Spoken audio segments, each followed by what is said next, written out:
It's Tuesday, it's 12:15 and we're live in Westminster.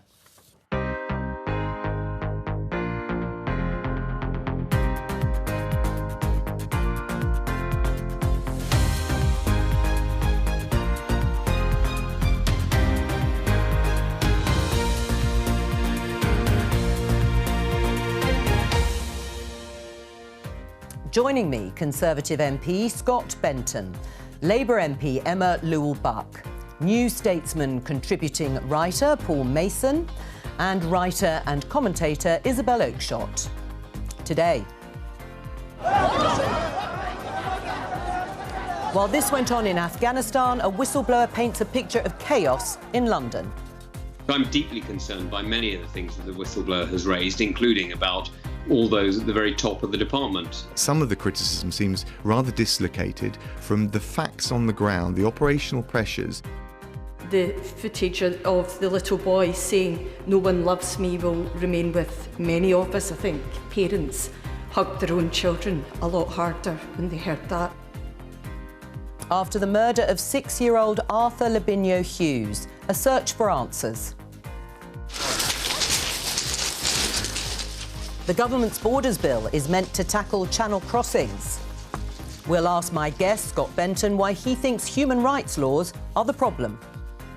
And China reacts angrily to this. The Biden administration will not send any diplomatic or official representation to the Beijing 2022 Winter Olympics and Paralympic Games.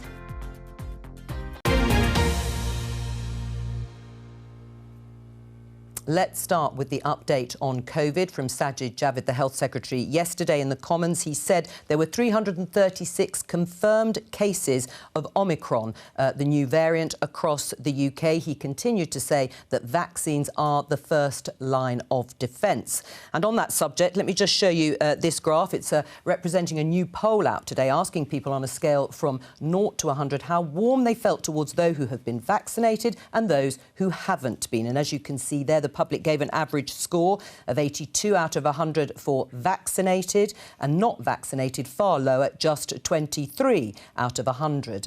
Definitely feeling chilly towards those unvaccinated. Paul, how do you feel towards the unvaccinated? Warm or chilly?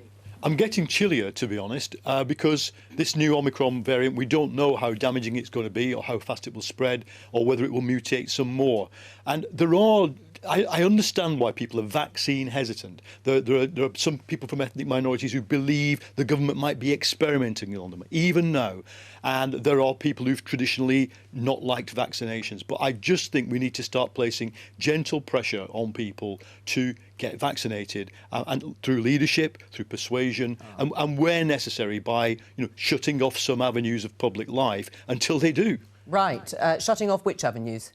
Well, the Germans have got a very good system, and they're in a crisis, so they need it. Their system, you know that the Germans have a regional government system of Länder. In the regional governments, if the hospitalisation rate hits a certain level, then unvaccinated people are getting partially locked down. They can't meet more than 2 people. Okay. No, I think that will probably work on an England, Scotland, Wales level rather than regionally inside Britain, but it's worth considering if Omicron turns out to be as bad as some people think it might. Right, where are you on the scale of chilly to warm, Isabel? Wow, I'm just astounded by what Paul is saying there. Why? Well, first of all, I could support an argument for huge pressure on everybody to be vaccinated if the evidence was that vaccination solves the problem. If we all got vaccinated and coronavirus just went away, that would be fantastic. And of course, we should all do that. But unfortunately, that isn't the case. Unfortunately, people who've been vaccinated continue both to get coronavirus and suffer quite badly with it, although fortunately less badly, and they continue to transmit it. So the unvaccinated are not the problem here. And secondly, because unfortunately we cannot say that being vaccinated is entirely risk-free. No vaccine, no medical intervention pretty much is entirely risk-free. So whilst it's vanishingly unlikely you're going to suffer harm, there is a possibility. And so it ought to be up to each individual to decide for themselves. All right. Emma? I mean, the reality is we live in a democracy, and sometimes people have the free will to do and say things that we don't always necessarily like. I think if we start going down this path, the next path we're in is COVID passports, which are discriminatory. I think the best way to combat this virus has always been good, strong, consistent public health messaging and strong leadership. And unfortunately, the Prime Minister and his MPs constantly wandering around without masks, without sanitising, isn't sending the right message to people. Scott?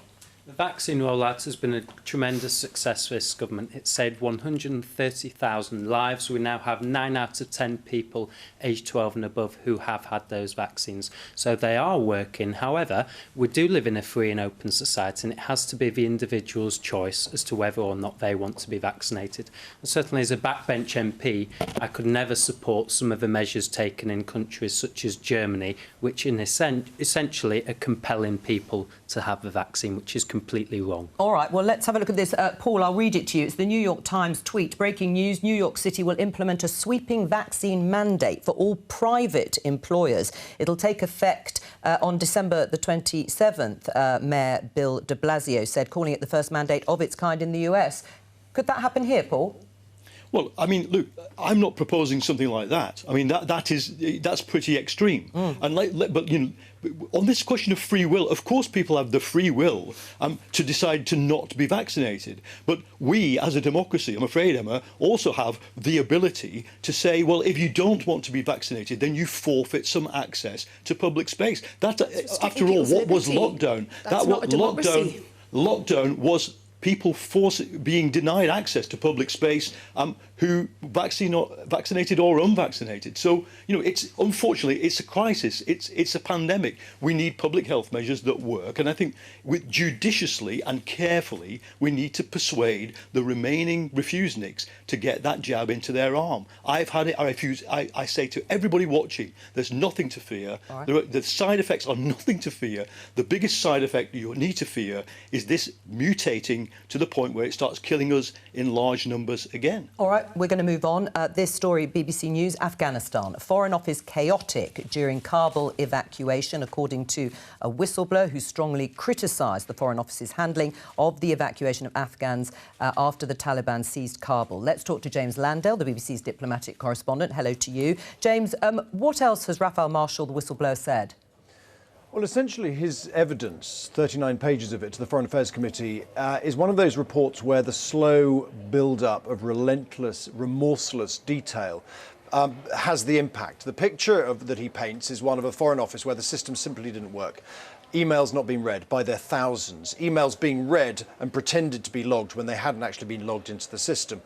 Staff too thin on the ground, not working weekends, not working overnight at a time of crisis because that wasn't the culture at the time. Soldiers brought in to help, unable to access the computers. Staff who used to work for the Department for International Development, unable to work too because their computer access didn't work with the Foreign Office access. It goes on, and then the specific criticism of the then Foreign Secretary, Dominic Raab, that he was slow in taking decisions because he wanted all the information formatted and well presented in a certain way, and that the whistleblower says that he didn't understand the urgency of the situation. Obviously, Mr. Raab has been on touring the airwaves this morning denying all that, saying actually it wasn't swiftness of decision that mattered, it was identifying the right people and getting them safe passage to the airport. But it's a pretty bleak picture that's been painted by the whistleblower. Right, and this is politicians and civil service. Yeah, this is essentially, you know, the way the civil service operated, the way the Foreign Office was operating, the culture at the time, the fact that junior staff were having to make extraordinary decisions because there weren't enough of them there, and at the same time they're blaming, you know, coordination with ministers. There weren't enough people there engaged. The whistleblower is blaming lack of coordination with the MOD. At one point, he says MOD officials were threatening to cancel this whole particular scheme that he was working on because of the dysfunctionality. He also points to lack of coordination with the US allies and others. At one point, he describes a communication with the State Department that, you know, was pretty blunt. So it's a pretty, I would say, you know, hard report for the Foreign Office to swallow, and the senior officials are going to be before MPs this afternoon to take questions over it. James Landale, thank you very much. Scott, devastating, detailed testimony. Does it point to institutional failure at the Foreign Office? No, not at all. And I don't think it's an accurate portrayal of what has happened here. Let's not forget, we evacuated as a country more people than any other single nation on earth, bar the US. 15,000 people were removed from Afghanistan in a 2-week period. And thousands were left behind. 8,000 British nationals and their families and 5,000 Afghans were removed. The situation on the ground was exceptionally challenging. The FCDO were up against it from day one. Obviously, a huge number of emails came in, and it's clear that they didn't have the processes in place to deal with those quickly enough. So we do have to learn the lessons, but let's not pretend here that the effort to remove thousands of people wasn't extraordinary given the challenging circumstances, because it was. 9 till 5. I mean, this is just unbelievable. Well, actually, sadly, it's all too believable, because I think what we're seeing here is just the tip of the iceberg of a very dysfunctional civil service. And I don't really know how any politician can come on here and defend the fact that in the midst of this extraordinary crisis, civil servants were working from home as a default position, not working weekends, and clocking off at 5 o'clock in the evening. I mean, hello, where would that happen in any other setting where there's a crisis like that? You'd have a war room, you would keep going through the night until you fixed the problem. It's extraordinary. But what about the question of leadership? Well, this smacks to the heart of the chaos at government and the dysfunctionality between the MOD, the Home Office and the FCDO. And anybody who dealt with any constituents who were desperate to get their family out cannot say that this was a success. This was one of the most heartbreaking things that me and my staff ever went through. It's about leadership. Let's remember Dominic Raab went on holiday. Regardless of whether civil servants were working at home or not, if you have a good boss and a good leadership, you will do your job well at home or in the office. So you disagree completely with Isabel's assessment that this was on the fault of the civil service? Absolutely. This is about leadership. This is about the ministers and the secretaries of state who were in charge. Let's not forget that the Doha Agreement was signed in 2020. They knew this was coming and they did nothing. No, we didn't know and, you know, Scott, you keep talking about the amount of people. No security Scott, hang on. Let me finish, Scott. Yeah, you finish and then I'll let Isabel come back and we'll talk about how quickly these things actually unfolded. It's particularly galling to constantly hear people from the government benches praising the effort when nobody knows how many people are left behind or how many people are now dead as a result of us not getting them out. This is people's families and people's lives. This has been far from a success. This has been an absolute unmitigated disaster. Isn't it about leadership? Oh, I'm absolutely not exonerating the leadership here. I think it's about both. I don't think that we can place on Dominic Raab, the Foreign Secretary at the time, the full responsibility for the kind of systemic dysfunction of the civil service and this huge cultural issues of the 9 to 5 thing, clocking in and clocking out. Of course, Dominic Raab bears some responsibility, but this is a much wider issue, I think. Do you agree with that, Paul, that this is a much wider issue in terms of institutional failure when it came to the response in Afghanistan? No, I think it's political, and I think it's about the Foreign Office. I was involved in trying to get more than 100 NGO workers out of Kabul with other journalists. We got them to the wall. We got the Ministry of Defence and senior people in the army to know that they were there. They got beaten badly on 2 days running, and they never got over the wall. That wasn't because of the MOD or British soldiers. It was because of the chaos that the Americans had created and the Taliban. But in the end, the dogs got out because somebody intervened. The Prime Minister apparently, allegedly intervened. Now, as various people were arguing the case for groups of relatives of British nationals and of Afghans to get to that wall and get in it, we now need an inquiry as to why it was that some animals made it and some members of ethnic minorities who even now are sitting in Pakistan fearing for their lives didn't make it. Right. Well, let's pick up on that point, because this is also testimony from the whistleblower, Scott, claiming that an animal charity evacuation mission was given priority. This is a dogs charity run by someone called Pen Farthing. Mr Marshall, the whistleblower, said there was a direct trade-off between transporting Nowzad's animals, that's the charity's name, and evacuating UK nationals and Afghan evacuees, including Afghans who had served with British soldiers. Pen Farthing has said that no British military resources were used to rescue his animals. But do you have concerns about how that played out? Well, I think the important quote is the last one. No British military resources were used to rescue animals. We have to be clear here. Human life should always take precedence over animals. The Defence Secretary said that at the time, and all of our efforts as a Ministry of Defence and as a Foreign Office were focused on getting vulnerable people out of the country, and we managed to secure 15,000 people to be removed in a very short time frame, which I think was a tremendous effort given the challenging nature of the circumstances in Kabul. Paul? Let's be honest, the situation was not ideal. The Americans, dropped us into a big crisis. I think the MOD, this is what I object to, the idea that it's all the civil service. No, I think I've been a critic of the MOD, but on that occasion, I think the MOD scrambled all its resources. You were able to talk individuals, people's names, locations, albeit through back channels. Many of us were doing this, MPs were doing it. The FCO was uncontactable, it was bureaucratic, and it was run by a man who had clearly failed to keep it in order. Isabel? Well, I just want to make one other point, which is that I think that we need to pay tribute to the whistleblower, and we've seen what happens to whistleblowers. I mean, this is quite a young man, and he has come out and he has put his name to some very damning evidence, and for that his reward will be, naturally, to be smeared and demeaned, and that has already happened. We've seen Dominic Raab and others pointing out that he's very junior and trying to belittle his evidence. It's a brave thing to do that. On the issue of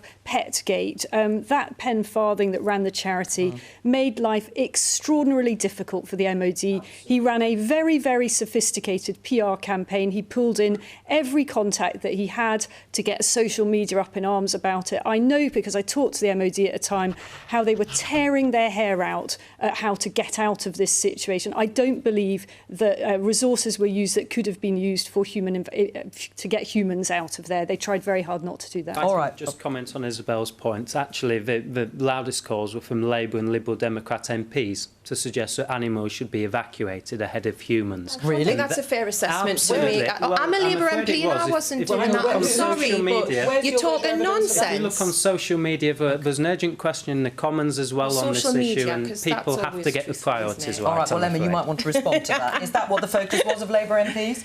It certainly was not the focus of Labour MPs at all. We were trying our best to get people out of Afghanistan. Let's talk about the government's Nationality and Borders Bill. That's the piece of legislation outlining the government's plans for asylum and immigration. It's back in the Commons today. It's taken on increased significance following the deaths of 27 people in the Channel last month. Scott, you contributed to a debate on this last month. Let's have a listen. The tragic loss of life in the Channel yesterday underlines why we need to do everything possible to make these dangerous routes unviable. There is nothing compassionate or moral about allowing criminal gangs to exploit vulnerable people.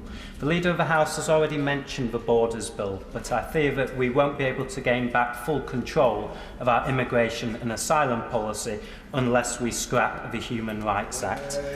Scott, what precisely in the Human Rights Act is actually stopping the government doing what it wants to do to deter people crossing the Channel? Well, for example, Article 8 expresses a right to private and family life. And what we have seen is asylum seekers, quote, they have a cat or a dog at home, and that constitutes their family life. And as a consequence of this, their removal from this country should be halted. Theresa May, when she was Prime Minister, highlighted this many years ago. I'll come on to that in a second. The fundamentals of the case were correct. But let's just take what you've said at face value. How would that deter people making that dangerous crossing? Well, because at the moment we're a soft touch. If the UK wasn't a notorious soft touch for illegal immigrants, people would not come here. What precisely in the Human Rights Act is it that you object to and that makes us a soft touch? Well, I'm talking more broadly about our asylum and immigration approach. At the moment, we're a soft touch. People know if they turn up to the UK, their process of asylum will take years to determine. They'll be put up in hotels and ultimately they won't be removed. And I'm afraid unless we take away these pull factors, the UK will continue to attract migrants, illegal immigrants, in their thousands. This has to stop, and that's why the Borders Bill is so important. But we can't do it just with the Borders Bill alone. The Human Rights Act has to be reformed. I think we need to be really careful about talk around scrapping the Human Rights Act. This is an act that gives access to justice for everybody without fear or favour.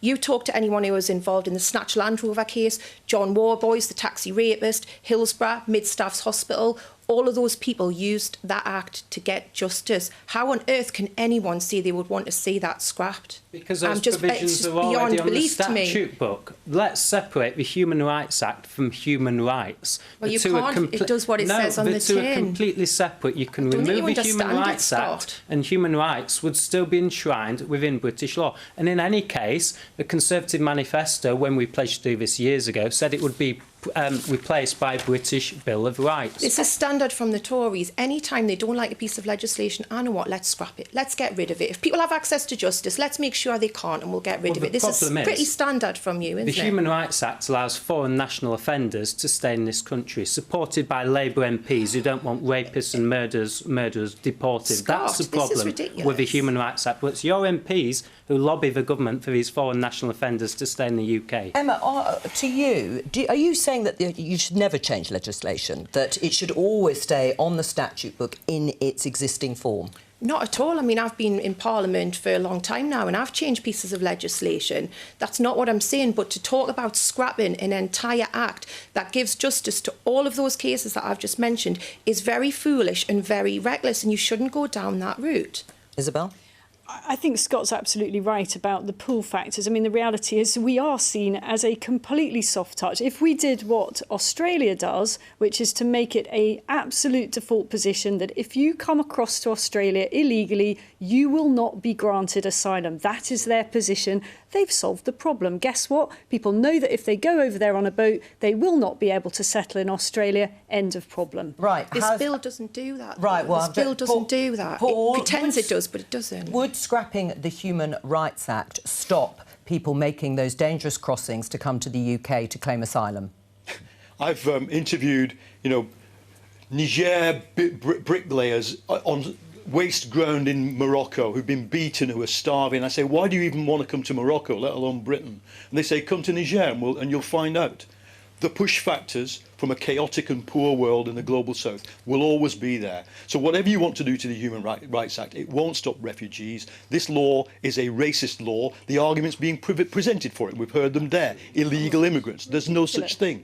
The arguments are racist. But I'll tell you what about the Human Rights Act. All it is, and just read about it. All it is the embodiment of European human rights law into British law. It's the European Convention of Human Rights embodied in the Statutes of the United Kingdom. And who invented the European Convention of Human Rights? We did. Winston Churchill, Harold Macmillan, Clement Attlee. And if you're not proud of what we did in the post-war period, enshrining inalienable human rights into international law, what are you even doing as a Conservative? Paul, I don't think you can be allowed to just get away with that rant, saying that what we're saying here is about racism.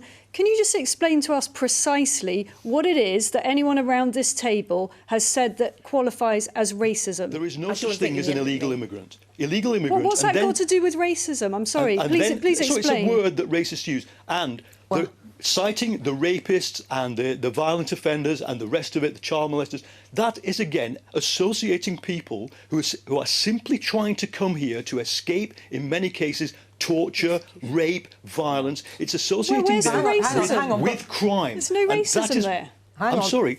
Look, where's the colour of skin or ethnicity coming into this? If these people on those boats were white Christians, we wouldn't be having this discussion, would we? Well, I don't know, they're not. So well, I think that's a pretty outrageous slur by Paul, I'm sure. Sorry, Isabel will agree. You're the ones bringing the racist law in. You've made some big allegations here, sweeping allegations, about the Borders and Nationality Bill and those who support it. Paul falls into the trap of the left, which is anybody who wants controlled and reasonable immigration controls must be a racist. So lame. Absolutely outrageous, and I'm afraid this is why the opposition want an open borders policy, as so many Labour MPs say in Parliament on so many occasions. But again, Paul fundamentally misunderstands the argument here. The Human Rights Act and human rights per se are entirely different. 2016, people voted to take back control, and we can't do that while we are subject to a foreign court and foreign judges. The foreign court was set up by Harold Macmillan. What are you talking about?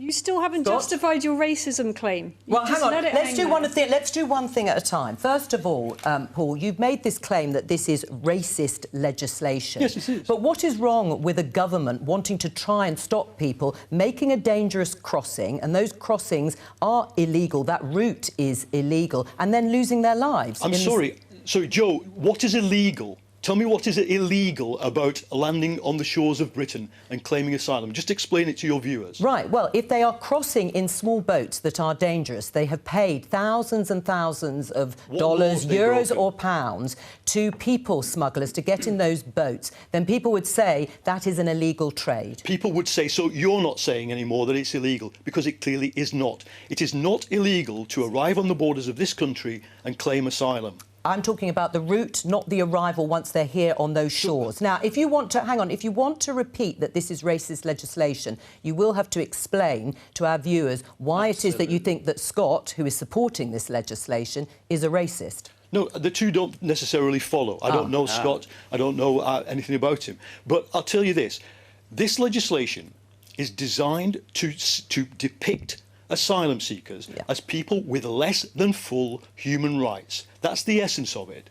If we accept that they are as human as we are and as worthy of help and of being treated correctly and equally under the law as we are, then they must be treated equally under the law. And the law, the Human Rights Act and the European Convention and the Refugee Convention and the Maritime Law of the Sea all say you cannot push them back, you cannot deport them to a third country, and you cannot stigmatise them as illegal when they have committed no crime. And that is true, isn't it, Scott? Everything Paul has just said there in terms of the rights, the human rights of these people taking those small boats, that is actually in statute, not just in the Human Rights Act, but under numerous pieces of legislation, whether it's the Refugee Convention or the Geneva Convention. It's not just the Human Rights Act. Well, I'm afraid Paul's approach to this issue is never mind about entirely that, but answer my questions on that. Well, this is important for wider context. What we've seen here over recent weeks is tragedies in the Channel when people have died, and I'm afraid if we do not resolve this situation, we are morally failing as a government to dissuade people from making that dangerous trip. But the question is, removing the Human Rights Act, will it do that? It will, because it removes some of the pull factors, because it makes it easier to deport failed asylum seekers when they are here. Conveniently doesn't mention the fact that all of these people have been through third-party countries which are perfectly safe. So I think a lot of people can agree with many of the things that Paul said there about treating people as if they are equal and human. Of course that's right. But they've been through France. As far as I'm aware, they're not being dreadfully persecuted or in fear of their lives there. These people are fleeing persecution and war. In France. Some wars and persecution that we as a country have been involved in. And you should be claiming asylum. Let me finish. And the reality is, why should... Yes, France is a safe country. I agree with that. But if France took absolutely everyone and we didn't take our fair share because of our failure to nation build in areas where we've been at war, then France would be overloaded. You can't just say it's everyone else's problem when a lot of these people are fleeing in persecution, wars that we as a country have been involved in and failed to nation build in their states. Would you have quotas then? You would have... I would have safe routes and I would treat people with dignity. These are people who have family connections, some of them in this country. Why are we not creating safe routes? Because why are we not trying to help them get here and be safe? Unfortunately, there is a reality here. We take the least out of neighbouring countries. In terms of the numbers, when it comes to asylum seekers, the UK is 14th compared to other European countries. So incredibly densely populated. Well, that's a different question. But in terms of the pure numbers, the numbers of asylum seekers, UK takes, I think, a sort of fraction of other countries like Germany. Those are the official numbers. Well, they are the official numbers, but they're the ones we're working from. Paul, finally, to you before we move on. Look, I just come back to it.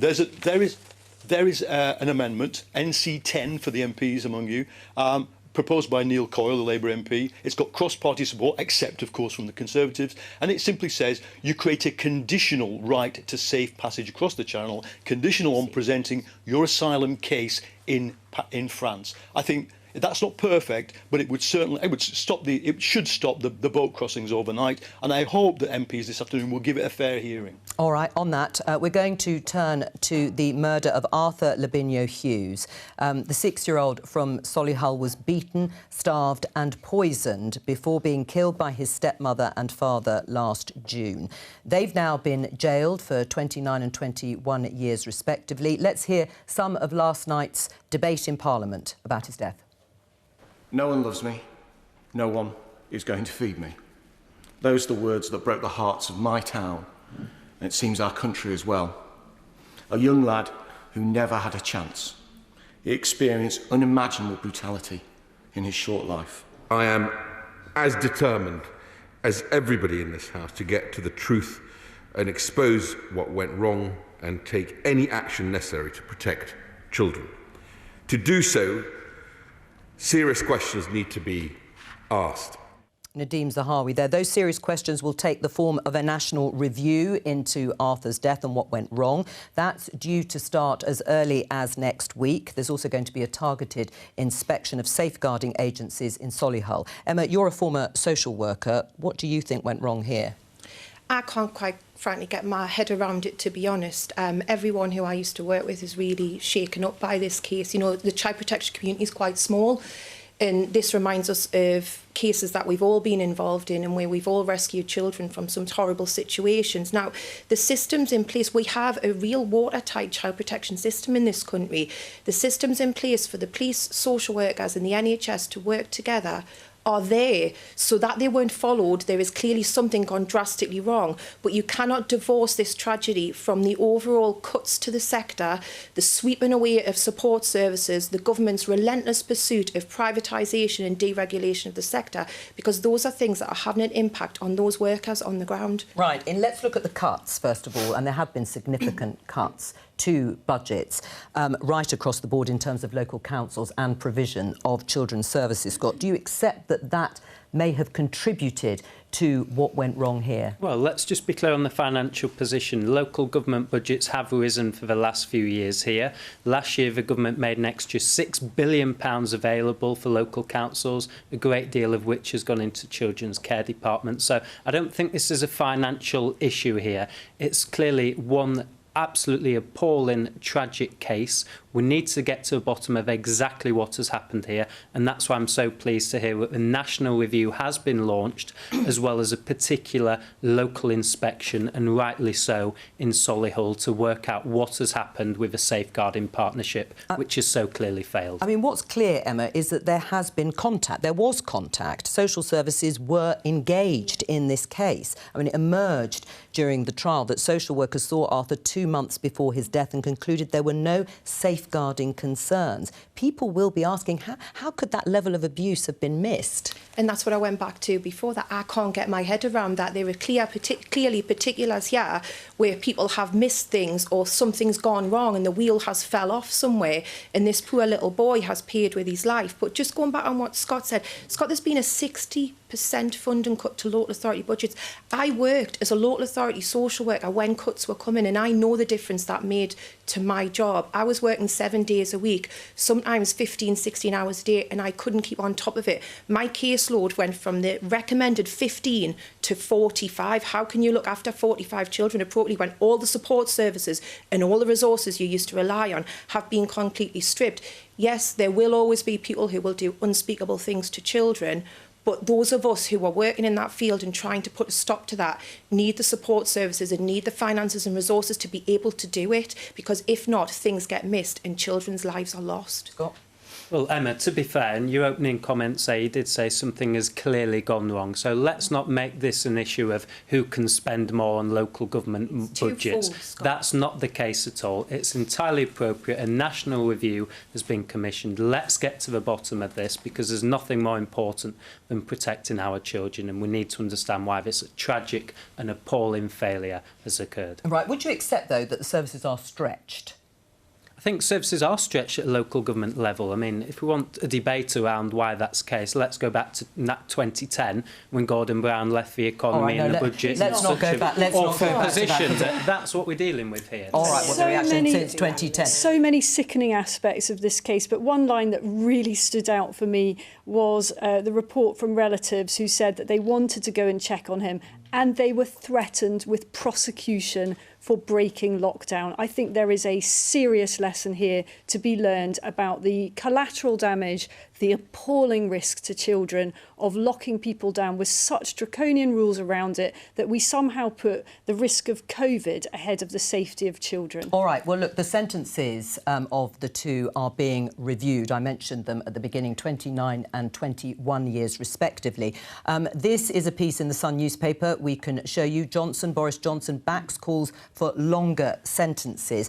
That's the Prime Minister calling for whole life orders for anyone who plans then carries out the murder of a child. It's, I think, in the Conservative manifesto and also part of the Police Crime and Sentencing Bill. Now, whole life orders are currently given only for the most serious cases of murder, with only 60 people currently serving life without the chance of parole.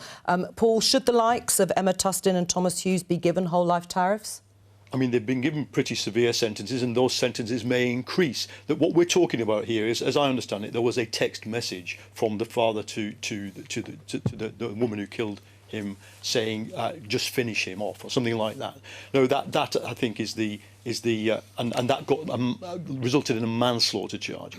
Now, I think that what we have to ask ourselves is, would the judge's handbook containing the instruction to sentence such people for whole life terms have stopped this happening? And I don't know. I'd like to hear what the inquiry itself says. I'd like to hear what professionals in the criminal justice service and the police say about this. I'm not sure it would. I'm in favour of doing everything we can to deter. Let's talk about what this is evil. The level of evil perpetrated against this child is terrible. Simply extending, increasing the sentence, it might work, but I suspect it won't. What we've got to sort out is what went wrong at the individual level of the social work department and what's gone wrong. Yeah, you could say COVID, mixture of COVID and lockdown and cuts, and possibly, we don't know, somebody missed something. That's probably what the National Inquiry will find. Unless, as politicians, all I can ask you to do is commit to the solutions that are proposed. Because the solutions will often cost money. Sentences guidelines cost nothing, but solutions often do cost a lot of money. All right, well, let's stick with the idea of sentencing. As you say, would it have been a deterrent in this case or any others? Scott, you tweeted this. These ridiculously light sentences are rightly being reviewed, but then again, no prison sentence is long enough for these evil monsters. Really is time that the ultimate punishment was brought back for cases such as these. Do you stand by that? Absolutely, 100%. My email box over the last few days has been full of people expressing their disgust at this particularly evil and barbaric case. Whole life sentences, absolutely agree. And I'm pleased the government... What's the ultimate punishment? Well, can you just let me finish? Whole life sentences, the government are moving in this direction, and I completely support that. Personally, if it was down to me, I would bring back the death penalty for a small number of cases. I'm not afraid to say that, and that's a view favoured by the majority of the British people. Emma? I don't think it's fair to say that that's a view that the majority of the British people hold. I don't think it would act as a deterrent, but I agree that I don't think there's anyone in this country who would go against these two having a whole life sentence. I wouldn't go against it. I think, poor Arthur has lost his life because of these monsters. They shouldn't be allowed out of prison ever for what they've done to him. In terms of the ultimate punishment, the Scottish State... I'm vehemently opposed to the death penalty. I don't think it makes us any better as a society. I think it's a sinister and awful thing, and the machinery of carrying out executions and the possibilities of miscarriages of justice massively outweigh any kind of retribution that you might get from that. But I find nothing whatsoever to dislike about the idea of whole life sentences for people like this. All right, let's move on, because yesterday the United States said it wouldn't be sending diplomats to the 2022 Winter Olympics in Beijing over China's human rights record. It said their athletes could go and would have their full support. China has today condemned that. Let's have a listen to this. The US will pay the price for its wrongdoing. Please stay tuned and see.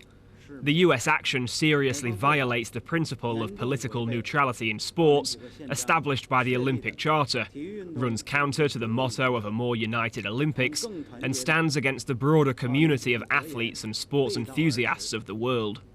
Well, very strong response there. Paul, what's your view? Should the UK also join the diplomatic boycott?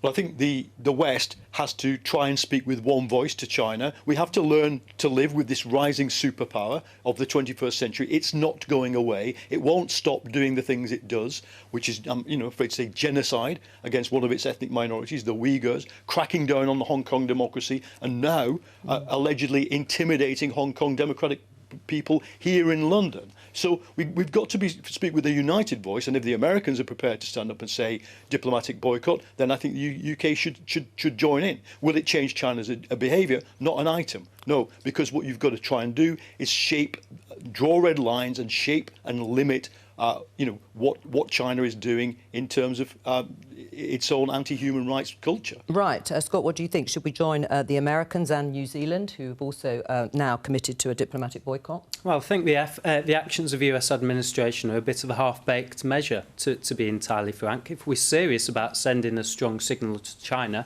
why don't we boycott the Games entirely and take athletes away like we did with Russia in the 1980s. That's if we're serious about addressing China's appalling human rights record.